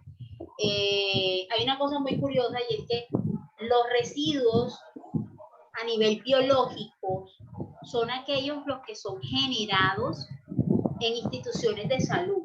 Por ejemplo, un hospital, una clínica, un consultorio odontológico, un laboratorio, ¿sí? Sí, consultorios médicos de cualquier tipo. Se genera un residuo de carácter biológico. ¿Qué sucede con cada una de estas empresas o estas entidades que acabé de mencionar? Por ejemplo, un laboratorio, ¿sí? Por ejemplo, un laboratorio. Hay una recolección y esa parte se llama RESPE, ¿sí? Que es recolección de residuos peligrosos, ¿ya? Que debemos implementar en cada una de esas entidades que mencioné anteriormente. Para que un residuo cumpla con las características de residuo biológico, esos están contemplados dentro del RESPE, ¿sí? ¿Cuáles son? Son residuos anatomopatológicos, como por ejemplo una biopsia que le hayan hecho, le sacaron un pedacito de algo, ¿sí? Y eso va allí, lo operaron por cualquier situación, eso va allí. Por ejemplo, yo tengo experiencia, yo soy microbióloga y pues trabajo en laboratorio, y nosotros hacemos cultivos con bacterias, con hongos, ¿sí? Con parásitos, lo estamos analizamos eso, y pues nosotros sí generamos un residuo biológico, el cual debe ser inactivado, ¿sí? Debe ser inactivado. Literalmente nosotros debemos matar esos microorganismos, ¿sí? Para que pueda generarse el residuo. Pero ahora bien, ¿qué hacemos? Eso va a la bolsa roja. Los residuos peligrosos catalogados como residuos biológicos van a incineración, y para eso hay una recolección especial, ¿sí? Para eso uno contrata algo que se llama un gestor. El gestor es aquella empresa encargada de ir y recogerle ese residuo biológico y llevarlo finalmente a su disposición final, que vendría siendo un incinerador. Pero ese gestor me debe a mí responder qué pasó con ese residuo que yo generé, ¿ya? ¿Qué pasó luego de la incineración? Eso es todo un protocolo. ¿Qué sucede con estos? ¿Qué sucede con un tapabocas? ¿Sí? ¿Qué sucede con un tapabocas? El tapabocas, para ser descartado, primeramente, y eso lo decía, de pronto aquí, este no es un ejemplo de Colombia, y lo mencioné anteriormente. ¿Qué hizo Colombia? Colombia sacó, y usted lo puede buscar en internet, ahora lo buscamos, ahora que se termine el videito, lo buscamos, ¿sí? De hecho, lo voy a buscar ya antes de que se me olvide, porque no podemos dejar toda la memoria. Lo voy a buscar ya antes de que se me olvide. Pero tenemos aquí el video proyectado. Okay. ¿Cómo se estuvo haciendo durante la pandemia de COVID-19 con el descarte de los tapabocas? Y eso lo sacó la Secretaría de Salud. ¿Por qué? Entiéndase que no todos podemos, o sea, usted puede comprar la bolsa roja, todo el mundo puede comprar la bolsa roja, y usted puede hacer la disposición final, pero ¿a dónde va a parar esa bolsa roja? Vea, va a parar en la misma de lo que va a la bolsa negra. Entonces, manejo y descarte de tapabocas en Colombia, ¿sí? Donde nos decían la disposición final, a buscar en videos, yo creo que en videos es mejor, y decía, dieron las pautas de cómo descartar, ¿verdad? Los tapabocas, de cómo descartar los tapabocas. Yo quiero revisar. Ok, aquí. Lo sacó Bogotá lo sacó, y nos decía al principio que para la disposición final de los guantes y los tapabocas, vamos a buscarlo, qué era lo que íbamos a hacer. ¿Por qué? Porque, vuelvo y repito, yo he trabajado en laboratorio por más de 12 años, ¿sí? Y nosotros allá tenemos la canica roja y hacemos RESPEL y tenemos un gestor contratado, va una vez a la semana, nos recauda todas esas bolsas rojas que tenemos y eso va a incineración. Entonces, los residuos peligrosos deben ser desinfectados y destruidos para evitar el contagio, ¿sí? Si bien es cierto, bueno, de pronto usted tiene la posibilidad de comprar la bolsa roja, pero no va a tener la posibilidad de hacer esa disposición final. Ahora imagínense la población vulnerable, ¿sí? La población vulnerable. Las recomendaciones que nos dieron fue, pon los elementos sobre la superficie, desinféctalos con alcohol o cloro, destrúyelos con tijeras, no pueden ser reutilizados por otra persona, deposítalos en la bolsa negra y séllala bien. Desinfecta bien la bolsa con cloro o alcohol, eso se dijo mucho el año pasado, para que tampoco se fueran a contagiar nuestros amigos que son los que recogen estos residuos, ¿verdad? Y decía, muy importante, saca la basura o saca los residuos solamente durante la frecuencia de la ruta de recolección y así evitarás que los residuos puedan ser expuestos a más personas.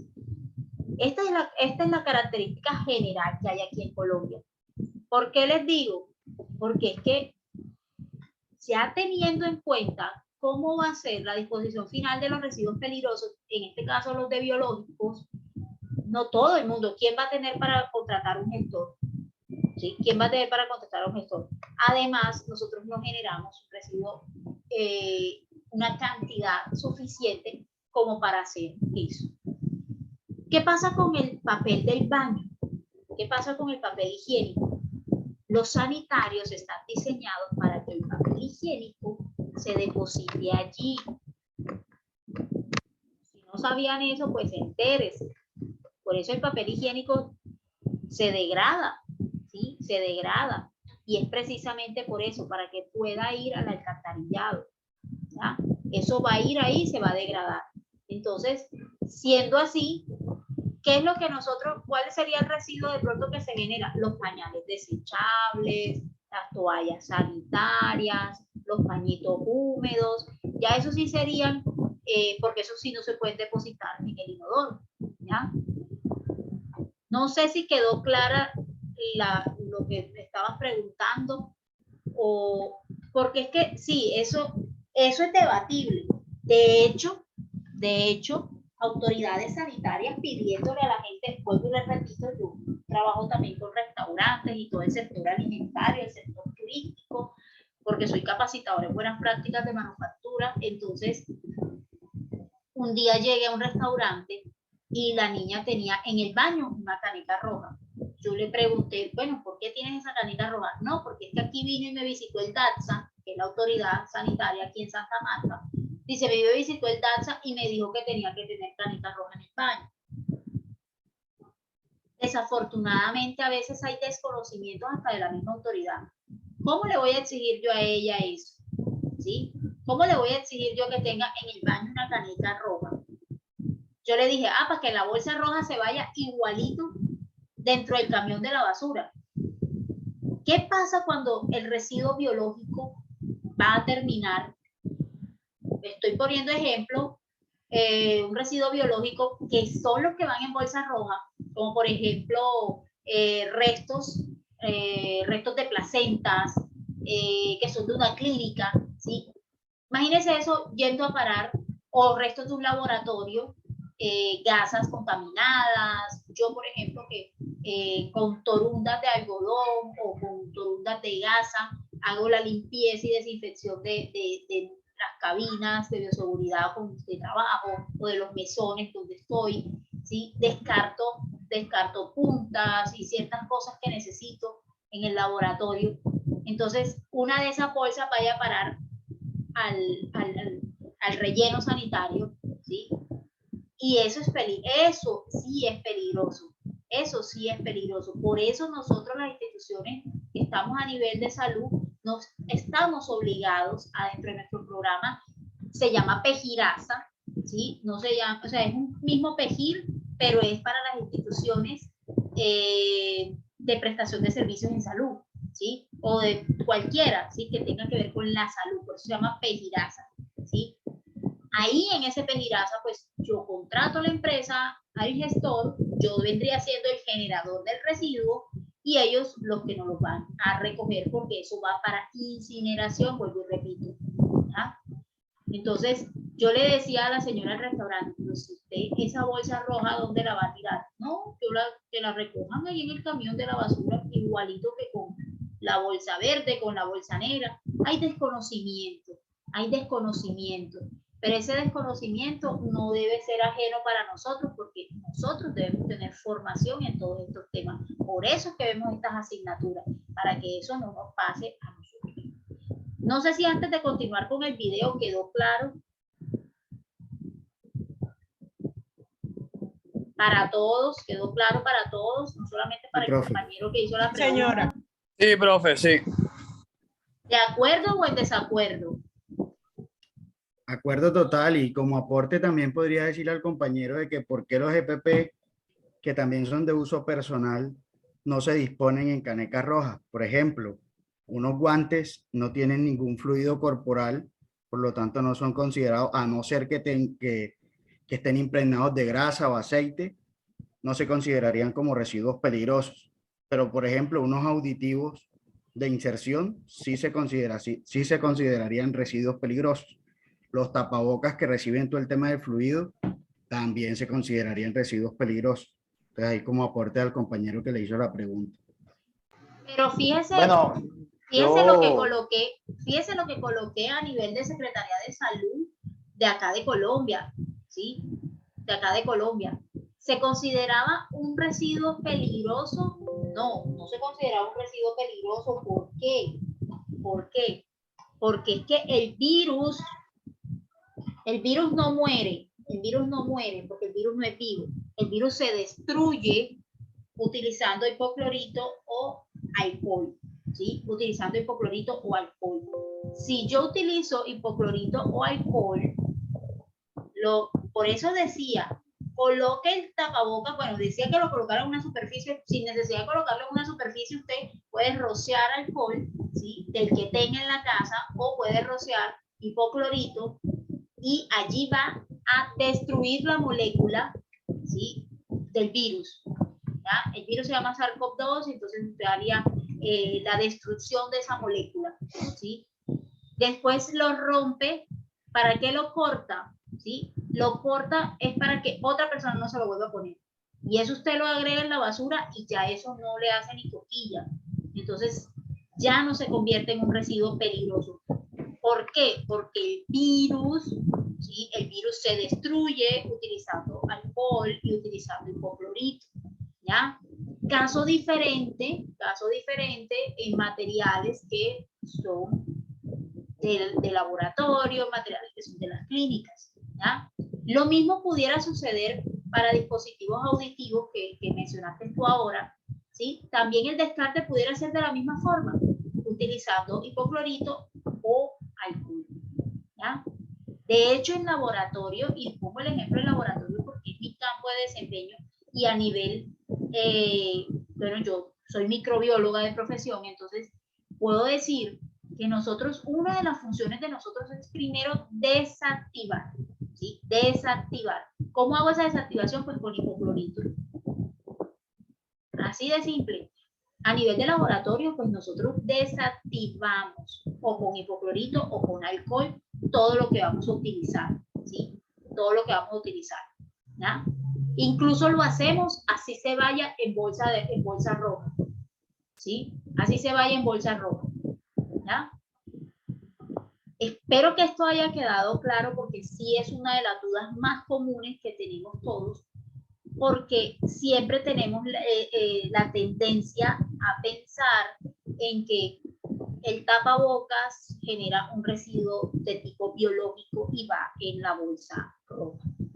Ya comentamos las razones por las cuales no podemos utilizar las bolsas rojas, porque si vamos a utilizar las bolsas rojas y van a ir a parar al mismo sitio, apaga y vamos, no hicimos nada, ¿sí? No hicimos nada, ¿ya? Te recomendamos volver a lavar tus manos Vamos una vez a que hayas terminado. continuar. Lo que nos decía qué Además acciones del podemos correcto tomar. desecho del cubrebocas, durante esta pandemia cada uno de nosotros aún tenemos responsabilidades para tomar medidas en el cuidado del medio ambiente y prevención de impactos negativos sobre este. Entonces, ¿qué otras acciones podemos tomar en CENIDET como personal o estudiante para contribuir? A continuación mencionaremos algunos. Número 1. Cuidar el agua. Tenemos la responsabilidad de hacer uso racional y eficiente del agua. Algunos ejemplos de eso serían cerrar la llave mientras te enjabonas las manos o te cepillas los dientes, revisar grifos y siempre reportar fugas de agua. Recordemos que CENIDET cuenta con una planta de tratamiento de aguas sanitarias. Número 2. Ahorra energía. Esto podría implicar apagar computadoras que no se estén usando, el uso racional de aire acondicionado, desconectar dispositivos electrónicos y o cargadores de celulares que no se estén usando. CENIDET cuenta con sensores de movimiento para el apagado y encendido de luz, granja solar con celdas fotovoltaicas a tecnología tipo LED. Número 3. Reduce residuos. Reduce el desperdicio alimentario, porque cuando tiramos comida a la basura estamos desperdiciando también la energía y el agua empleada para la producción, el transporte, el almacenamiento y la gestión de residuos. Separar residuos. Separa los envases de plástico, el papel y cartón, el vidrio, la materia orgánica y los restos para depositarlos en el contenedor correcto. Evita usar productos de unicel y utensilios desechables. Utilizar botellas reusables. Número 4. Recicla y reutiliza. La secuencia en la que se busca caminar hacia basura cero sigue la lógica de las 3 Rs. El primer paso por dar es reducir el uso de plástico de un solo uso. De esta manera, si no lo usamos, no lo generamos. No buscamos sustituir un material por otro. Lo que buscamos es un consumo responsable. Si no se necesita, no lo consumimos. Si se necesita, preferimos materiales de alta duración. Las bolsas de tela, de red o de otros plásticos, que tengan una vida de mayor uso, pueden reciclarse y se sustituyen por productos que se tiran al poco uso e impactan negativamente al medio ambiente. Número 5. Evitar químicos y aerosoles. Los aerosoles han sido los principales causantes de agrandar el agujero de la capa de ozono, que han empeorado notablemente el calentamiento global. Incluso tienen diversos efectos negativos en las nubes. ¿Qué podemos hacer para ayudar a evitarlo?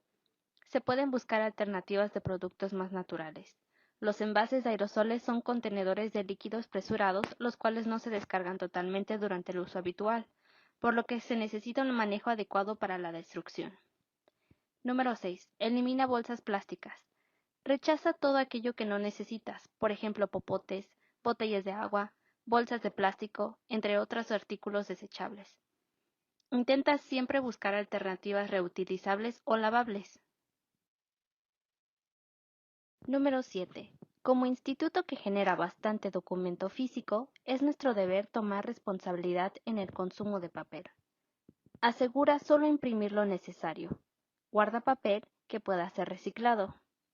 Número 8. Utilizar menos combustible. Si te es posible, usa bicicleta cada vez que puedas. Camina las distancias cortas. Aprovecha el transporte público. Número 9. Protege y conserva la flora y la fauna. La protección y conservación del medio ambiente es esencial para el futuro de nuestro planeta. Todos los seres vivos, incluidos los humanos, dependemos de muchos bienes y servicios ecosistémicos.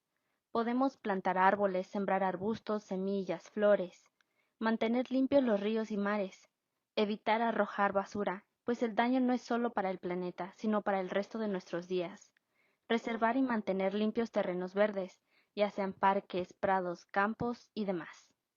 Número 10 y último. Piensa sustentablemente. El cuidado y protección del medio ambiente que nos rodea no es cuestión de un día ni de una sola acción. Pensar sustentablemente implica un constante conjunto de acciones que mejoren y por supuesto resguarden todos los recursos necesarios y los prolonguen para llevar una vida digna y óptima en todos los sentidos. Tengamos en cuenta que el TEC-NM obtuvo del organismo certificador American Registrar of Management System, el título de empresa certificada en el sistema de gestión ambiental conforme a la norma ISO 14001, distinción que nos compromete para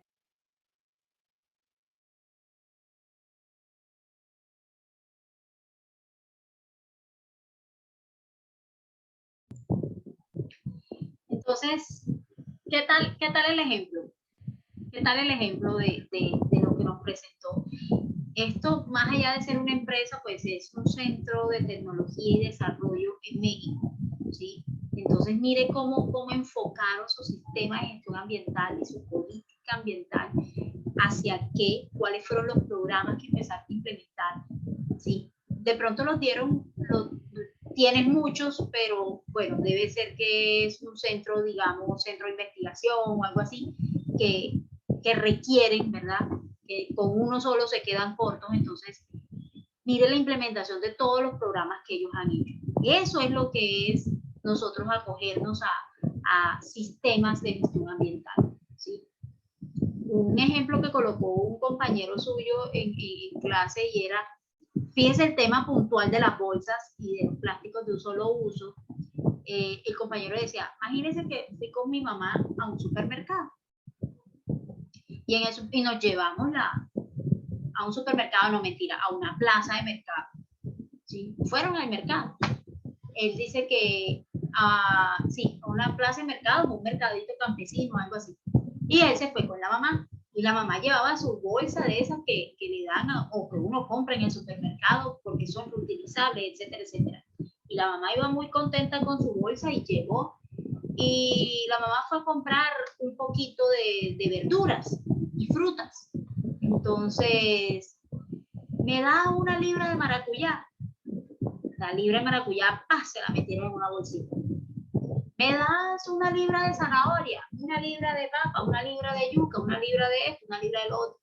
Y dice, profe, mi mamá, todas las bolsitas con todas las frutas que había comprado en el mercadito, las metió en su bolsa grande, reutilizable, y ella iba contenta por toda la calle. Y cuando llegamos a la casa, el hijo le dijo, que es el estudiante, y le dice, mamá, ¿qué gracia hiciste? O sea, compraste 10 cosas, no sé, entre maracuyá, papa, yuca, todo lo que compró, compraste 10 cosas y tienes 10 bolsas, ¿sí? Tienes 10 bolsas. ¿De qué te sirvió llevar la bolsa grande? O sea, la bolsa grande te sirvió fue para hacer un solo mandado, para hacer una sola cargada. Mamá, ¿tú por qué cuando te pesaron la libra de maracuyá, cuando te pesaron la libra de yuca, lo que tenías que hacer era colocar cada uno de ellos en tu bolsa reutilizable y no permitir que te metieran cada uno? Imagínense ese ejemplo. Eso es un ejemplo de la vida real, de la vida cotidiana. Entonces, ya usted va a una olímpica, ya usted va a un éxito, ya no le dan bolsa, ¿sí? Lo único que puede hacer es comprar de las bolsas reutilizables, ¿sí? Pero ya usted no le dan bolsa. Pero vaya usted a una plaza de mercado, vaya usted a un mercadito campesino que quede cerca de su casa. Incluso vaya a una panadería. Ya ni quieres meterle todo el pan no, porque ya el pan viene en bolsita, ¿sí? Usted compra un roscón, ya el roscón viene en una bolsa. Usted compra un pan tajado, viene en otra bolsa. ¿Qué estamos haciendo? ¿Qué estamos haciendo? ¿Sí? ¿Qué estamos haciendo y cómo estamos mitigando ese impacto al medio ambiente? Antes lo que decían era, se te olvidó la bolsa, bueno, cómprala, 50 pesos, 100 pesos. Ya en definitiva, ya esa transición se acabó. Ahora es el punto de que no damos bolsa, no vendemos bolsa, ¿sí? Ni damos ni vendemos la bolsa. Solamente, vuelvo y repito, aquellas que son reutilizables. ¿Vamos bien? Sí, profe. Profe, en cuanto a lo que usted dijo ahora, no solamente eso, le quitan la cáscara natural para ponerle en plástico. Le venden una yuca sin cáscara y la meten en una bandeja de icopor y la llenan con papel vinipel y no sé qué es peor. Sí, o sea, la cosa es más gruesa, ¿sí? Es más gruesa. Entonces, No, los plásticos de un solo uso o los elementos de un solo uso, y usted todavía va al supermercado y le pone una bandejita de copor, el pedacito de piña o el pedacito de papaya, y aparte de que no solamente le ponen el cosito de copor, sino que también le ponen el vinipel, lo que tú mencionaste ahorita, ¿cierto? Sí. Sí, le venden. Profe. Ya no le pueden vender 4 manzanas en 2.000 pesos sola, así normal, ¿no? Sino que cogen la manzana, la montan en una bandeja, me vuelven en el papel y ya esa promoción.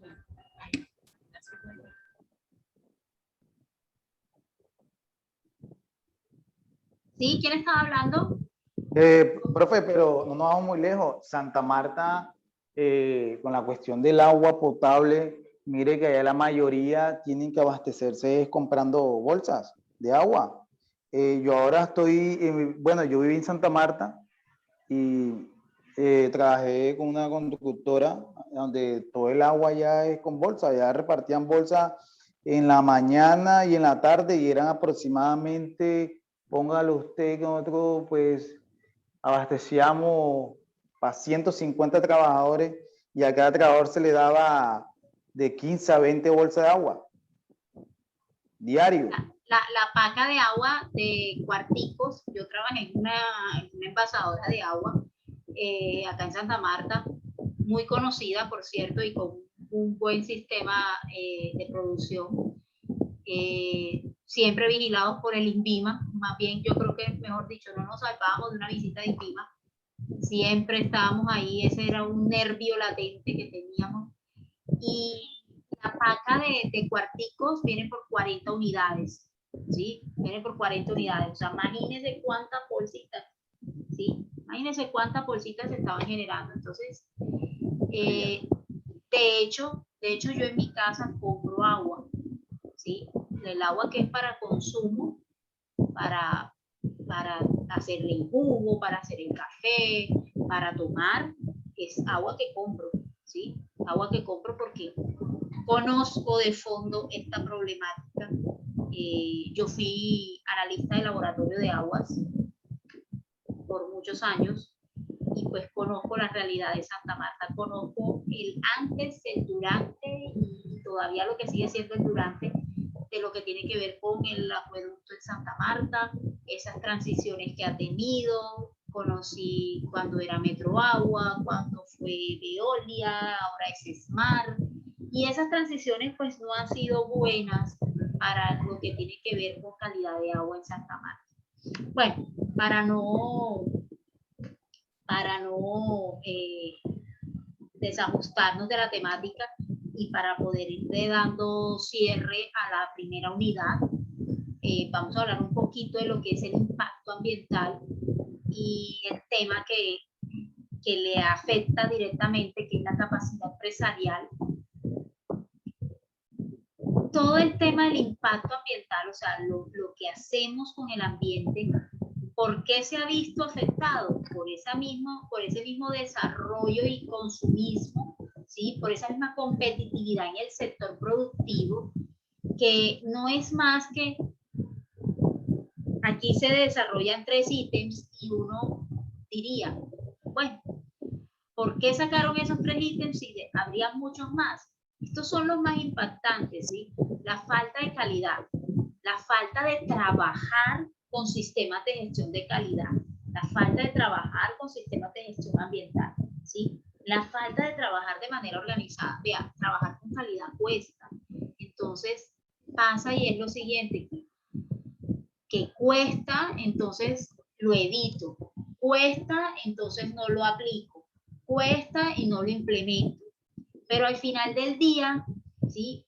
Al final del día, pues no estoy siendo competitivo. No tengo algo que me distinga, ¿sí?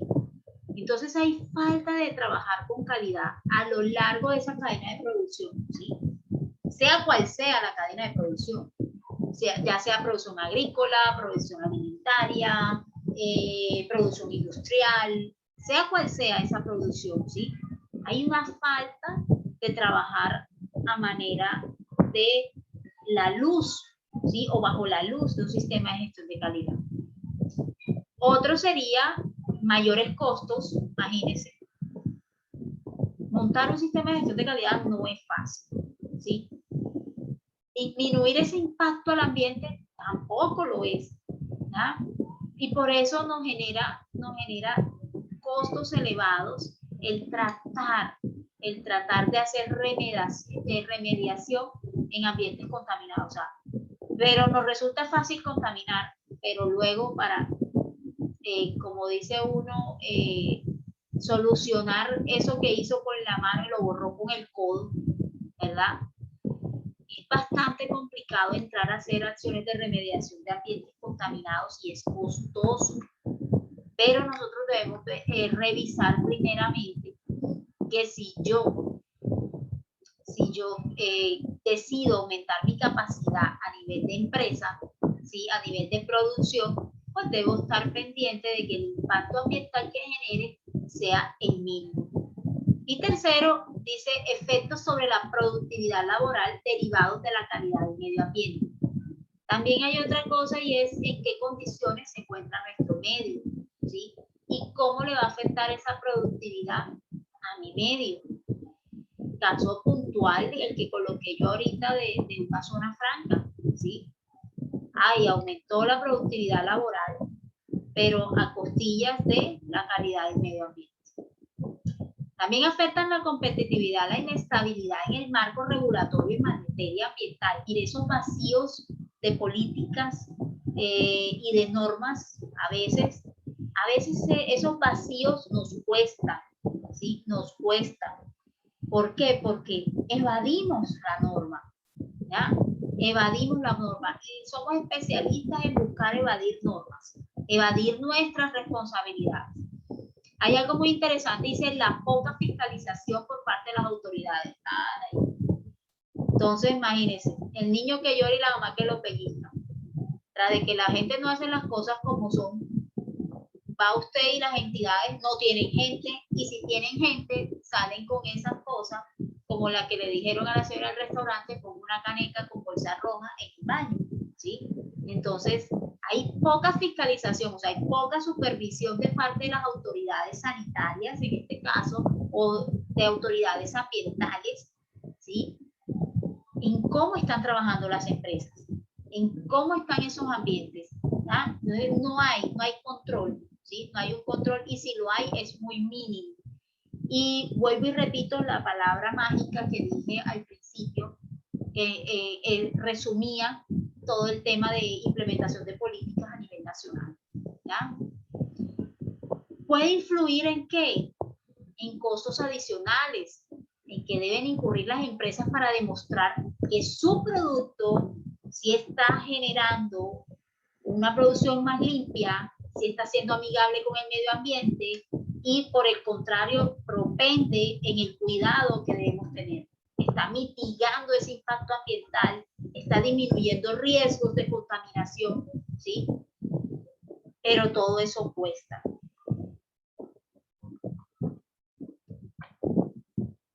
Chicos, hemos terminado el contenido de la unidad 1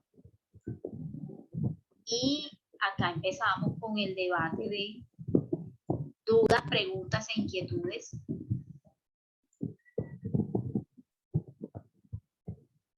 ¿Qué tal les pareció esta primera unidad?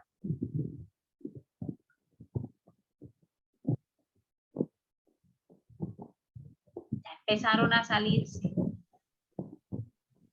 No, profe, aquí